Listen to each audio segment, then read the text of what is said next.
नमस्कार, SBT news में आपका स्वागत है। पेश है 17 अक्टूबर मंगलवार दोपहर 1:15 राजस्थान की 15 बड़ी खबरें। इस न्यूज बुलेटिन के प्रायोजक हैं विनी केक एंड मोर। तो सबसे पहले एक नजर डालते हैं आज के हेडलाइंस पर। भाजपा की कोर ग्रुप बैठक आज, चुनिंदा नेता होंगे शामिल। उत्तर प्रदेश के गोरखपुर और वाराणसी में आईटी की रेड, दोनों जगह सर्राफा और ज्वेलरी शोरूम पर छापेमारी। 56 साल पहले एक वोट की कीमत थी 46 पैसे। 203 करोड़ रुपए में हुआ था पिछला चुनाव, 92 गुना तक बढ़ गया खर्चा। ट्राइडेंट व क्रिमिका ग्रुप पर आईटी की छापेमारी। लुधियाना में आयकर विभाग की 35 टीमें पहुंची, कर्मचारियों के फोन रखवाए, जांच जारी। और सेम सेक्स मैरिज पर कानून बनाना संसद का काम। और अब खबरें विस्तार से। भाजपा की कोर ग्रुप की बैठक नई दिल्ली में होगी। इसमें राजस्थान विधानसभा चुनाव के लिए दूसरी सूची जारी करने पर विचार विमर्श किया जाएगा। प्रदेश भाजपा से जुड़े नेता दिल्ली के लिए रवाना हुए हैं। भाजपा 73 प्रत्याशियों की दूसरी सूची जारी करने पर विचार विमर्श करेगी। पहली सूची जारी होने के बाद कई स्थानों पर विरोध को देखते हुए पार्टी अब फूंक फूंक कर कदम रख रही है। इस सूची में पार्टी ऐसे प्रत्याशियों की सूची जारी कर सकती है जिन पर उसकी पकड़ हो।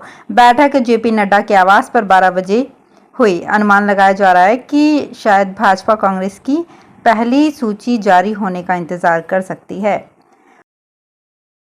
उत्तर प्रदेश के दो शहरों गोरखपुर और वाराणसी में आज इनकम टैक्स विभाग ने छापेमारी की। गोरखपुर में एक साथ 3 ज्वेलरी शॉप पर इनकम टैक्स की रेड पड़ी। घंटाघर स्थित एक ज्वेलरी कारोबारी के यहां 2 फर्मों और एक गोरखनाथ फर्म पर आईटी टीम ने छापेमारी शुरू की। इसी कारोबारी की पटना में भी स्थित फर्मों पर भी छापा पड़ रहा है। वहीं वाराणसी के सराफा कारोबारी नारायण दास सराफा के घर और शोरूम पर आयकर विभाग की टीम पुलिस बल के साथ पहुंची और घर व शोरूम को कब्जे में ले लिया। टीम के अधिकारी दस्तावेज और टैक्स का ब्यौरा खंगाल रहे हैं। नारायण दास सराफा पर गोल्ड कारोबार में करोड़ों के टैक्स चोरी का आरोप है।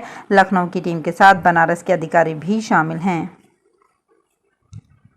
आजादी के बाद से अब तक राजस्थान में 14 बार विधानसभा चुनाव हो चुके हैं।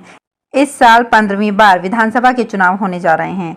आप जानकर हैरान होंगे कि हर बार विधानसभा चुनाव में वोट डलवाने पर होने वाला खर्चा 56 सालों में 92 गुना तक बढ़ गया है। वहीं वोटर्स की संख्या 5 गुना बढ़ी है।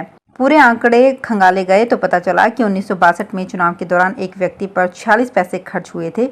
निर्वाचन आयोग की रिपोर्ट के अनुसार राजस्थान में 1962 में जब विधानसभा के चुनाव करवाए गए थे तब राजस्थान में कुल 1 करोड़ 3 लाख से ज्यादा मतदाता थे।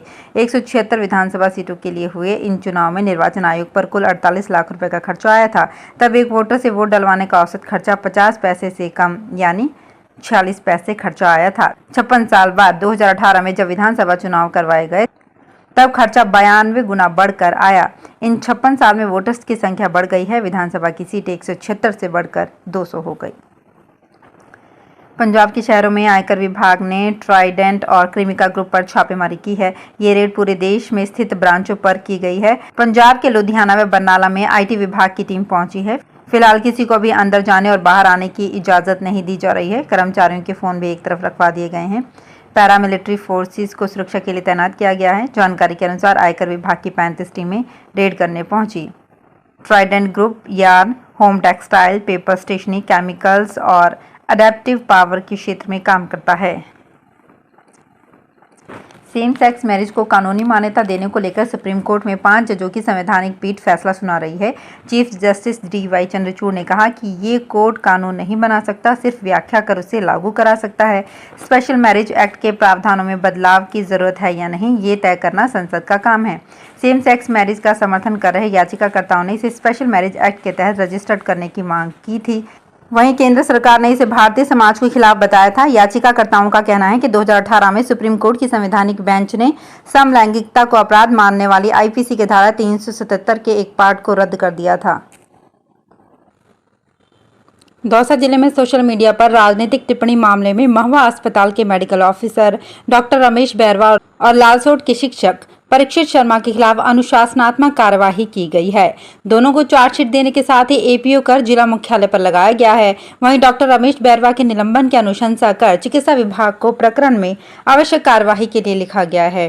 उप जिला निर्वाचन अधिकारी राजकुमार कसवा ने बताया कि जिला चिकित्सालय महवा के चिकित्सा अधिकारी डॉक्टर रमेश बैरवा और लालसोट की महात्मा गांधी राजकीय विद्यालय बेसिक शाला के अध्यापक परीक्षित शर्मा के खिलाफ जिला निर्वाचन अधिकारी कमर चौधरी ने चार्जशीट जारी की है। विधानसभा चुनावों को देखते हुए राजस्थान में आचार संहिता 9 अक्टूबर को लागू कर दी गई। इसके बाद से चुनावों के प्रचार और सरकारी योजनाओं के पोस्टर बैनर हटा दिए गए, लेकिन डीग जिले के कामा विधानसभा में आचार संहिता की पालना नहीं की गई, जिसके बाद कामा एसडीएम ने कामा नगर पालिका के अधिशासी अभियंता राजेश कुमार शर्मा, नंदेरा ग्राम पंचायत समिति के विकास अधिकारी इंदिरा राम और बमनबाड़ी पंचायत समिति के ग्राम विकास अधिकारी जितेंद्र कुमार को नोटिस दिए हैं।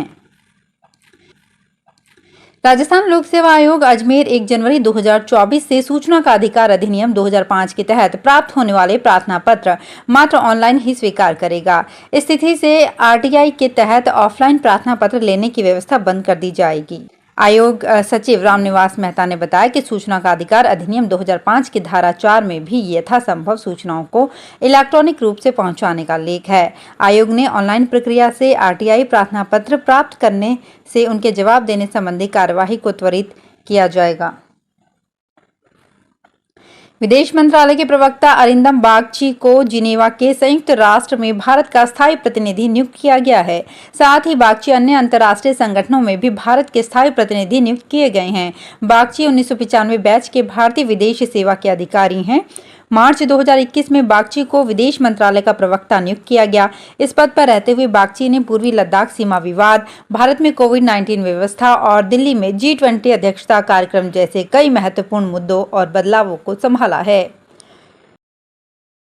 जोधपुर में इनकम टैक्स की ओर से रावत होटल और स्वीट्स ग्रुप के यहां पर कार्यवाही की गई। टीम ने ग्रुप के जयपुर और जोधपुर के दोनों ठिकानों पर एक साथ रेड की। समूह के मथानिया स्थित फार्म हाउस और जोधपुर में स्थित होटल पर भी तलाशी ली जा रही है। कार्यवाही में इनकम टैक्स के 20 से अधिक अधिकारी कर्मचारी शामिल हैं। सोमवार दोपहर आयकर विभाग की इन्वेस्टिगेशन विंग की ओर से कई टीमों ने रावत होटल और स्वीट ग्रुप के 6 ठिकानों पर छापेमारी शुरू की। पंजाब कांग्रेस के पूर्व विधायक कुलबीर सिंह जीरा को फिरोजपुर पुलिस ने सुबह 5 बजे गिरफ्तार कर लिया। पुलिस ने उन्हें उनके घर से उठाया। इसके बाद उन्हें ड्यूटी मजिस्ट्रेट के सामने पेश कर न्यायिक हिरासत में भेज दिया है। जीरा पर बीडीपीओ कार्यालय पर धरना देने और काम में बाधा डालने के आरोप एफआईआर दर्ज की गई है। जीरा ने कहा कि स्थानीय विधायक ने एक जाली सर्टिफिकेट बांटा था। इसके विरोध में स्थानीय विधायक और बीडीपीओ के खिलाफ एक्शन की मांग को लेकर धरना लगाया गया था। सरकार ने विधायक के खिलाफ एक्शन लेने के बजाय मेरे ही मुकदमा करवा दिया।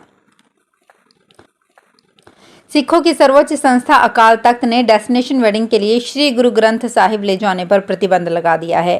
सोमवार को अमृतसर में अकाल तख्त सचिवालय में हुई एक मीटिंग के दौरान 5 प्रमुख जत्थेदारों ने ये फैसला लिया। इसके बाद अब आनंद कारज के लिए रिजॉर्ट्स और समुद्र तटों पर होने वाली शादियों में गुरु ग्रंथ साहिब ले जाने पर प्रतिबंध रहेगा। इससे पहले Akal Takht marriage palace, banquet hall और होटलों में स्वरूप ले जाने पर प्रतिबंध लगा चुका है। इतना ही नहीं, तख्त ने भटिंडा के एक गुरुद्वारे की प्रबंध समिति को बर्खास्त कर दिया, जहां हाल ही में 2 महिलाओं का समलैंगिक विवाह कराया गया था।